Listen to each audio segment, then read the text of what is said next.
Have you ever been told you're worthless? That your voice doesn't matter?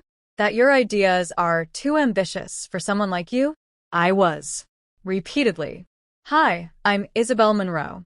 And before I ever stepped foot into the White House, before medals were pinned to my chest or crowds chanted my name, I was the quiet girl in the back of the class, the one they all dismissed. I grew up in Claiborne, a sleepy town in Ohio that had more rust than hope. My mom worked 2 jobs at a laundromat and a diner, and my dad left when I was 7. We didn't have much, but I had something no one could see, an obsession with history, politics, and the idea that I could one day serve my country not just with pride, but with purpose. But in Claiborne, girls like me weren't supposed to dream of Washington. We were supposed to settle, keep our heads down, be grateful. At age 16, I stood up in my high school civics class and said, "One day, I'm going to work in the White House." Laughter. Loud, cruel, unforgettable. Mr. Gorman, the teacher, chuckled too. "Well, Isabel, maybe you can clean it." Everyone roared. That moment branded me. Not because it hurt, though it did, but because something inside me clicked. That laugh was gasoline. And I was the match. Subscribe to Karma Encrypted for stories that prove resilience is louder than ridicule. If you're inspired by tales of transformation, hit that button and support our journey. Thank you. College seemed like an unreachable dream. We had no money. My grades were solid, but not earth-shattering. I worked evenings washing dishes at Lisa's diner, saving up every dollar while applying to scholarships like my life depended on it, because it did. I got into Ohio State. Not on merit, not entirely, but because I wrote an essay about what public service meant to me, and someone, somewhere, saw something in me. The first 2 years were brutal. I was behind in nearly everything, academically, socially, financially. I skipped meals. I studied until my vision blurred. I felt like an outsider, always a step behind. And yet, I never quit. In my junior year, I applied for a summer internship with the Department of Veteran Affairs. I didn't think I had a chance. Everyone else applying came from Ivy League schools. Their resumes were padded with prestigious programs and legacy connections. Me? I had grit and a story. When I got the email saying I'd been accepted, I cried in the middle of the library. I wasn't just going to DC. I was stepping into the place I'd dreamed about since I was a little girl reading presidential biographies in the corner of Claiborne's old library. That summer changed everything. I shadowed a policy analyst named David Shore. He was intimidating, brilliant, and shockingly kind. He saw the fire in me, the questions I wasn't afraid to ask, and the hours I put in long after the others went home. One evening, he handed me a thick binder. "This proposal's dead in the water," he said. "Want to see if you can revive it?" I stayed up 3 nights straight rewriting it. I had no idea how government policy was supposed to be structured, but I knew how people in towns like Claiborne felt. I wrote from their lens, with heart, but precision. The proposal passed committee review. David looked at me like I was someone. And for the first time, I felt like I might actually be. Returning to Ohio after that internship was surreal. I walked different, spoke louder. I began to apply for national fellowships. I even gave a speech on campus that was later shared on local news. That's when things began to shift. One day, I received a call from a woman named Rebecca Langston. She was a senior advisor to the White House Chief of Staff. "I've read your writing," she said. "How would you like to come back to DC?" I paused. For what? For something bigger. Landing in DC again, this time as a junior legislative aide, was like walking into a dream wearing borrowed shoes. I didn't feel ready. Everyone around me had better suits, sharper pedigrees, and more polished speech. But none of them had my story. And that was my power. I listened more than I talked. I asked better questions. I built trust. And when a heated bill involving education access for underserved communities hit the floor, I offered a perspective the others couldn't. Because I lived it. I drafted a speech that was supposed to be a template for the congresswoman I worked under. Instead, she read it verbatim on the floor, tears in her voice. It went viral. That speech led to bipartisan support. And for the first time, the name Isabel Monroe started circulating in places I'd only dreamed of. That fall, I was invited to meet the vice president. Not as a guest, as a policy advisor. I stared at my reflection in the Capitol restroom mirror, adjusting my second-hand blazer, and thought of Claiborne, of Mr. Gorman, of that classroom where everyone laughed. They weren't laughing now. But this is only the beginning, because what came next changed not just my life but this entire country. The first time I entered the West Wing as an official advisor, I was sweating through my blouse. Not because of the pressure, but because I still hadn't bought a proper suit. My old Ohio thrift store find didn't exactly scream DC elite. But what I lacked in fashion, I made up for in fierce focus. I walked through those pristine white corridors with my heart pounding like a drum. I was 25. No political dynasty. No fancy last name. Just a firestorm of purpose. I was assigned to the Office of Legislative Affairs, a hectic, adrenaline-filled trench where deals were made, wars of words were fought, and reputations were shredded or cemented. My job was to translate the human side of policies, why they mattered, who they affected, what could be changed to serve real people better. That made me different. Most aides drafted cold talking points. I told stories. One of my first projects involved drafting a brief on a proposed bill that would cut funding for veteran mental health programs. The logic behind it? Budget efficiency. I stared at the numbers on that screen in disbelief. How could anyone slash funding for people who'd risked their lives for this country? I thought of Marcus Hughes. He was my neighbor growing up, an Army vet who used to let his kids help wash his old Chevy. After returning from deployment, Marcus was never the same. The guy who once told the funniest stories at block parties became a ghost. Quiet, frightened, forgotten. He died by suicide 2 years after returning home. That night, I stayed in the office until 2 a.m. I poured my soul into a counterbrief, rooted not in economics, but in humanity. I cited Marcus. I cited thousands like him. I even attached local interviews and testimonial excerpts from states where this bill would hit hardest. The next morning, it landed on the president's desk. By noon, the cut was off the table. That moment changed how people in the West Wing saw me. I wasn't just the girl from Ohio anymore. I was the one who got the president to reverse course, without a single protest, tweet, or scandal. Just words. But behind the achievements, I still struggled. There were whispers. She's emotional. She plays the hometown card too much. One senior aide once looked me up and down and said, "Isabel, you might want to get someone to coach you on optics." Translation? You don't look like us. Fix it. But I didn't come to blend in. I came to make impact. And slowly, my tenacity began to earn respect. Not just from those above me, but from janitors, clerks, assistants, the real machinery of government. I treated them like equals because they were, and they noticed. One afternoon, I stepped out of a briefing room and found Susan, the cleaning staff supervisor, waiting. "I watched you on C-SPAN last night," she said, tears in her eyes. "You speak like someone who hasn't forgotten people like us." That sentence alone made every late night, every insult, every overlooked promotion worth it. 6 months in, the vice president asked to see me. It wasn't small talk. She'd seen my work on veteran advocacy and my memos on food insecurity programs. She was assembling a cross-departmental task force focused on combating systemic poverty in overlooked American regions, and she wanted me to be her eyes and ears. I couldn't breathe. "You want me to lead it?" "Isabel," she smiled, "we need people who haven't just studied poverty but survived it." I flew to 6 states in 20 days. From flooded mobile home parks in Mississippi to native reservations in Montana. I met mothers living in cars, veterans who still bore shrapnel in their bodies, teachers running food pantries from their classrooms. I returned with a 63-page report, raw and unapologetic. I called it The Invisible Backbone. The VP read it, handed it to her chief of staff, and said, "Make this the foundation for our poverty reform proposal." It passed the Senate 4 months later. Narrowly. miraculously. And suddenly, I wasn't just a girl with dreams anymore.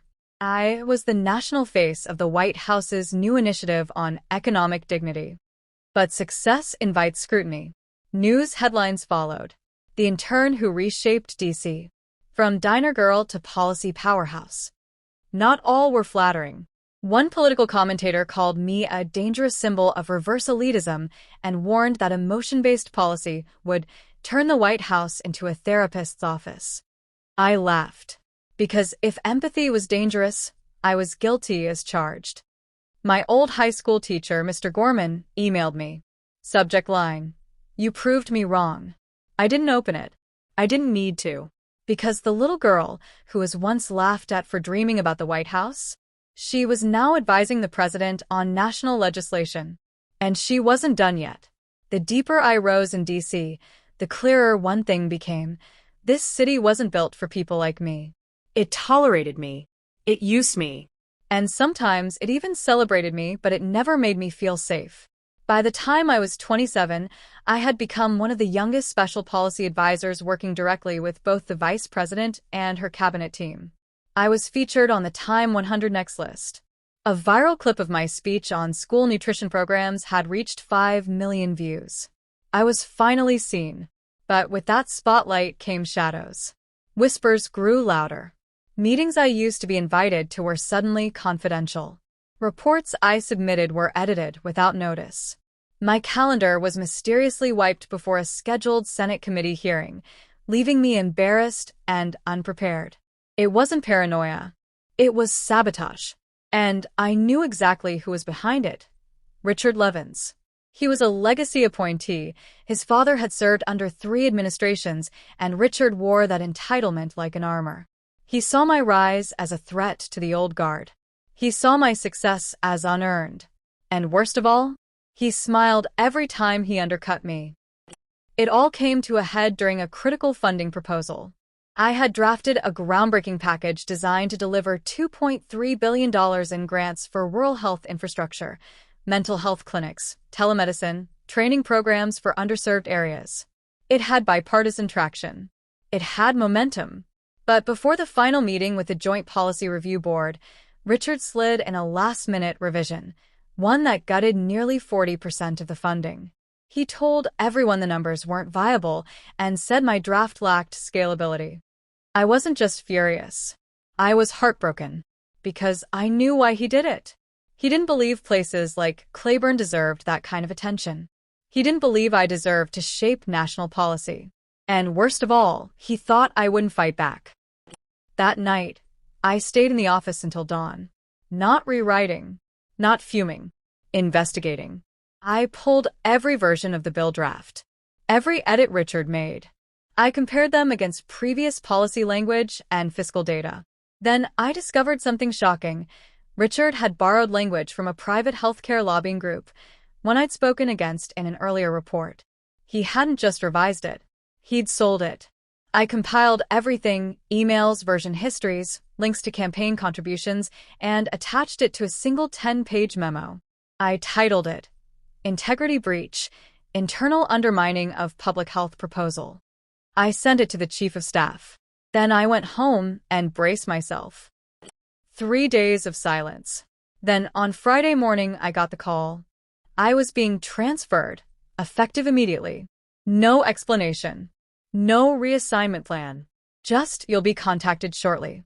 I sat on the edge of my bed that night, shaking. Had I just lost everything? Had I finally climbed too high? But Monday came with an unexpected twist. Instead of being dismissed, I was summoned to the Roosevelt Room. There, seated around a polished table, were 6 high-ranking officials, including the president's domestic policy advisor and the vice president herself. They asked me one question: is everything in this memo accurate? I looked them in the eyes and said, every single word. A week later, Richard Levins resigned. The official reason was personal health, but we all knew. I didn't smile. I didn't celebrate. Because this wasn't a victory, it was a survival move. But it changed everything. After that, I was given full oversight of the Rural Health Initiative. I traveled across the Midwest, spoke at town halls, met with governors, and launched the pilot programs myself. Claiborne was one of the first towns to receive funding. I stood in front of my old school, ribbon-cutting the new community wellness center, while Mr. Gorman stood at the back of the crowd. His eyes welled with pride, and this time, there was no sarcasm in his smile. He clapped the loudest. But the real test wasn't over. Because power doesn't just attract envy, it attracts pressure. Lobbyists started reaching out, subtly offering partnerships. Anonymous letters arrived with veiled threats. One said, "Play along or disappear quietly." I didn't flinch. I'd come too far to fold now. Instead, I doubled down. I began mentoring interns from underprivileged backgrounds. I spoke on panels about ethical governance. I refused to attend any off-record events where deals were whispered over champagne. That's when I got the call that would shift my life again. It was from the president's executive secretary. "The president would like to meet with you one-on-one," she said. "Tomorrow morning." I barely slept. At 9:05 a.m., I was ushered into the Oval Office. It felt surreal, like stepping into history and realizing you belong there. The president smiled warmly and gestured to the seat across from him. "I've been watching you, Isabel," he said. "You remind me of why I got into this work. Not for donors. Not for polls. For people." He leaned in slightly. "I'd like to offer you a new position.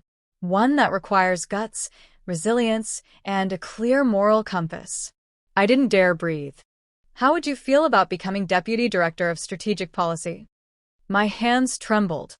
"Sir, I don't even." "You've already been doing the job unofficially," he said. "It's time the title caught up." As I walked out of the Oval Office, badge in hand, I felt an emotion I couldn't name. It wasn't pride. It wasn't relief.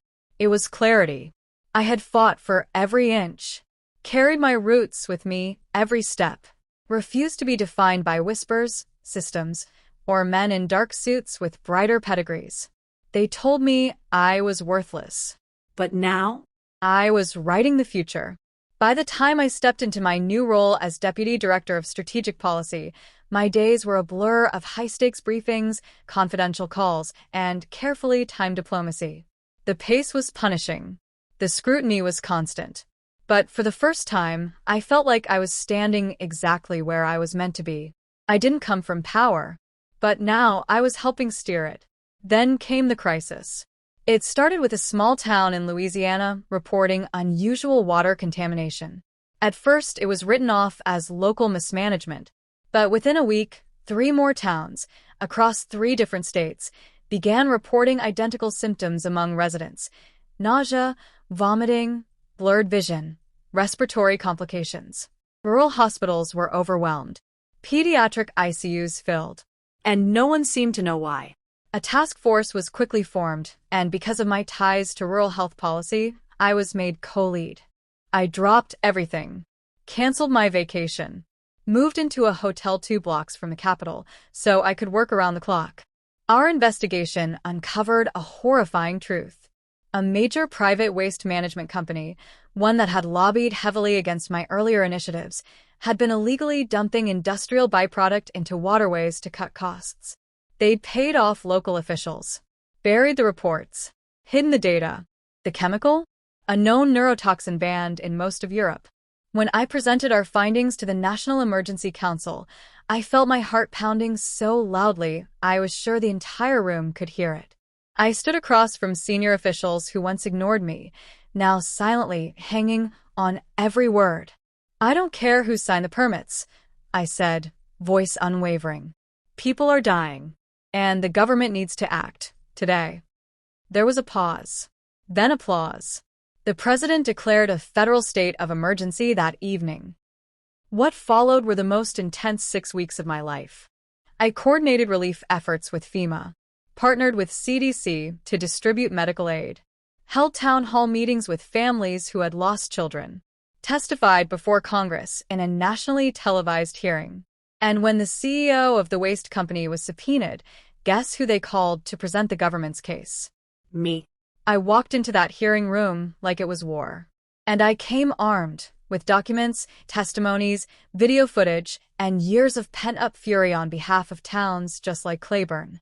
The moment I placed a photo on the overhead screen of an 8-year-old girl named Maya who had suffered permanent brain damage from the contaminated water, the room fell silent. Even the CEO lowered his head. I didn't scream. I didn't grandstand. I just told the truth. That hearing changed everything. Within days, the Justice Department launched a formal investigation. Multiple executives were indicted. Emergency infrastructure funding was approved across 6 states. The Maya provision, named after the little girl I'd never forget, became the cornerstone of a new environmental protection bill. My name trended nationally for days. Not because I chased the spotlight, but because I fought like hell for the shadows no one wanted to look into. Weeks later, I was walking out of the Capitol when a woman stopped me on the steps. She looked tired. Worn. Like the world had been too much for her lately. "You're Isabel Monroe, right?" she asked. I nodded. She reached into her bag and pulled out a folded photo of a young boy holding a medal. "My son was one of the kids saved because of you," she said. "He wants to be just like you when he grows up." I couldn't respond. I just hugged her. Tightly. Quietly. It was one of the few times in my life I allowed myself to cry in public. That night, I received an invitation to a private dinner at the White House. The president wanted to honor the Maya provision publicly. And he wanted me to speak. The East Room was full of dignitaries, lawmakers, and global press. I wore the same suit I'd bought 3 years ago for my first staff briefing, tailored now, but still the same fabric. I wanted to remind myself how far I'd come. As I stepped up to the podium, I looked out over the sea of polished faces and whispered one line to myself. They said I was worthless. Then I began. "My name is Isabel Monroe, and I come from a town where the only thing more common than rust was silence. But silence doesn't protect you. Speaking up does. Fighting does. And when someone tells you that you're not enough, that you're too poor, too emotional, too different, remember that power doesn't come from titles. It comes from truth." The room stood in applause before I even finished. 2 weeks later, I received a personal letter. It was sealed with the White House crest. Inside, a handwritten note from the president. "Isabel, you have reminded this country of what leadership looks like. I believe it's time we made it official. Let's talk soon." I didn't fully understand what it meant at the time, but everything was about to change.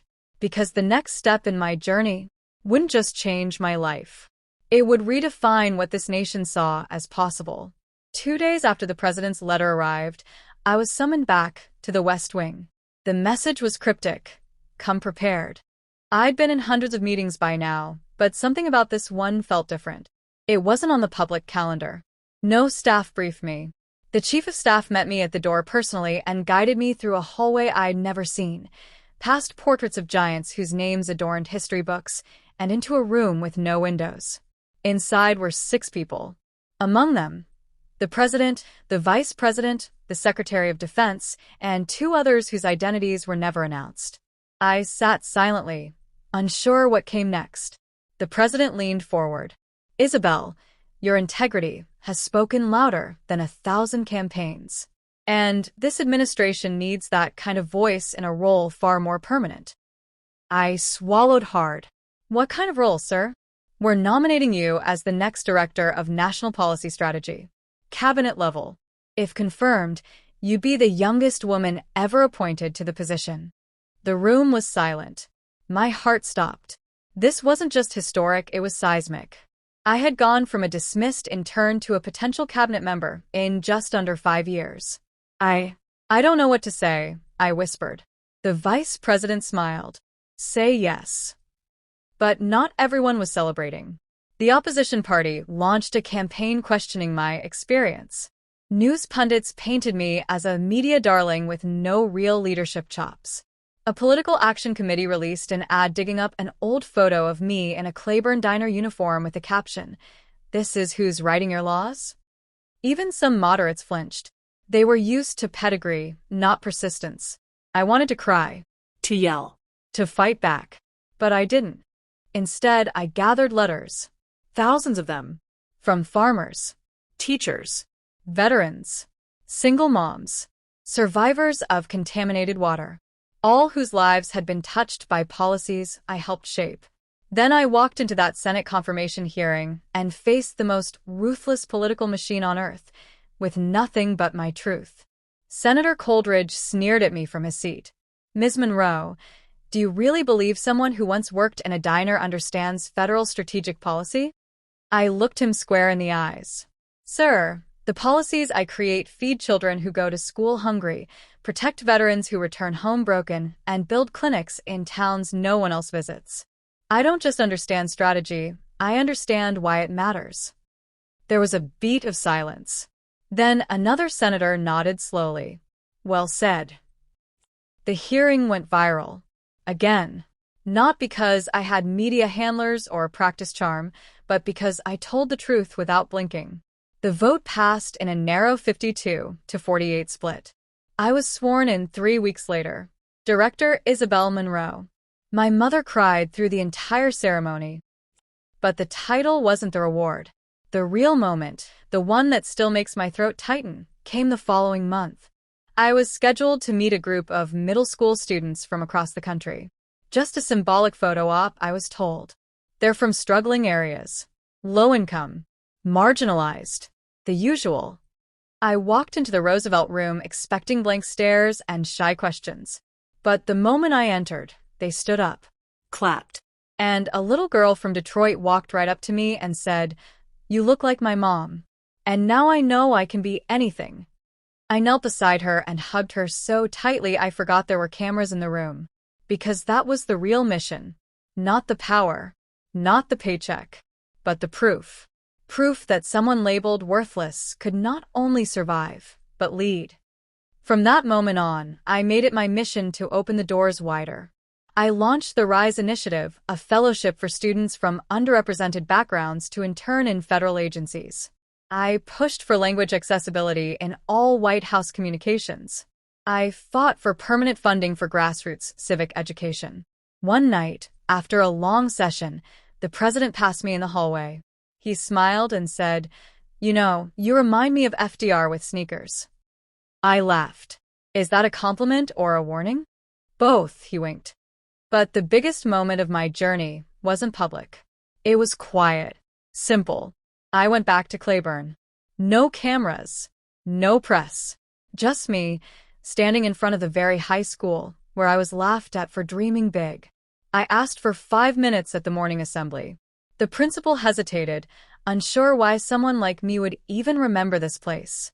I stepped onto that stage and looked at those students, many of whom had probably already been told they'd never be enough. "I was once you," I began. "I sat in those same seats. And I was told I'd never matter. But every one of you matters. Your story is still being written. And I'm here to tell you, it can be legendary."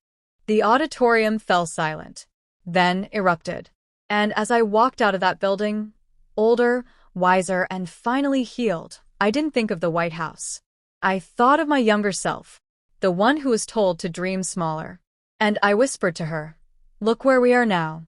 The morning of the inauguration, I woke up at 4:30 a.m. Not because I had to, but because I couldn't sleep. D.C. was blanketed in snow, the kind that softened even the sharpest marble edges of the Capitol. From my hotel window, I could see the National Mall glowing under floodlights, crowds already forming, barriers going up. But this wasn't a typical inauguration day, because this time, I wasn't just attending. I was delivering the keynote address. And I would be standing just feet away from the President of the United States, my boss, my mentor, who would soon introduce me as the new senior advisor to the President on civic engagement and national equity initiatives. No one with my background, small town, working class, no political family, had ever held the role. I wasn't just breaking glass ceilings. I was shattering concrete walls. As I stepped into hair and makeup, a thing I still hadn't gotten used to, my phone buzzed nonstop. Former interns, past professors, Claiborne residents, even a voicemail from my old civics teacher, Mr. Gorman. "You were always more than I could see.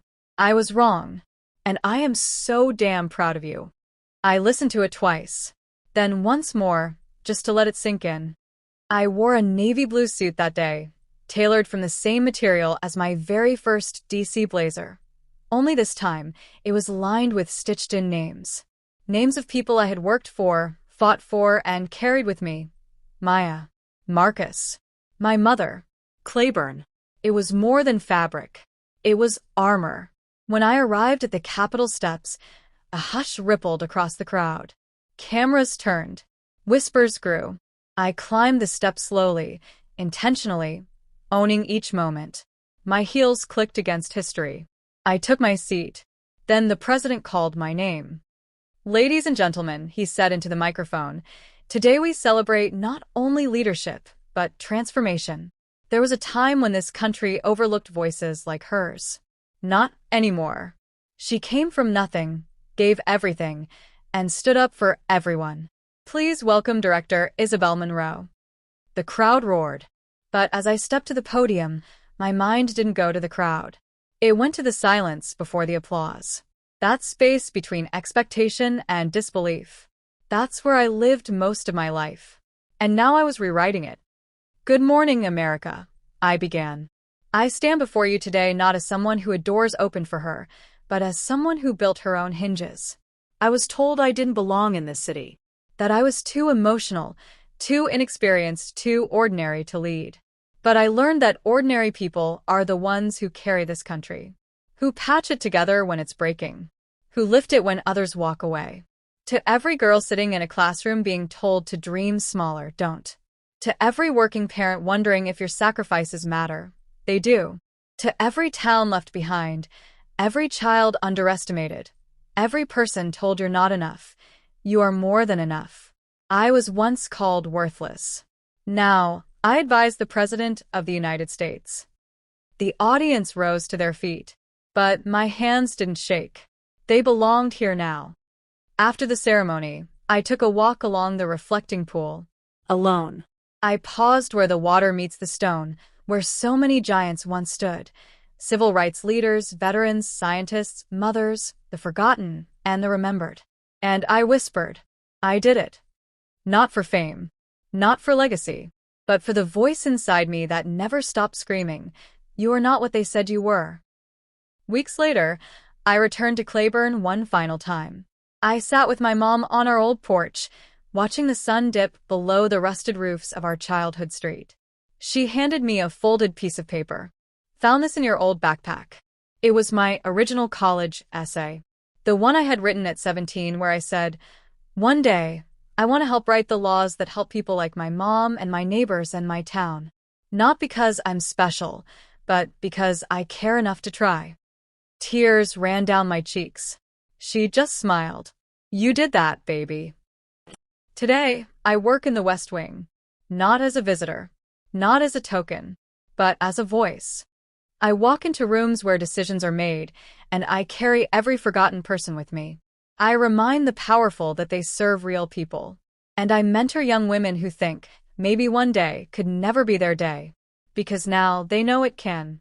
My story isn't about being extraordinary. It's about what happens when the world calls you worthless. And you answer with worth. Because I was never just a waitress. Never just a poor girl from Ohio. Never just a dreamer. I was always a fighter, a builder, a believer, and now a national hero.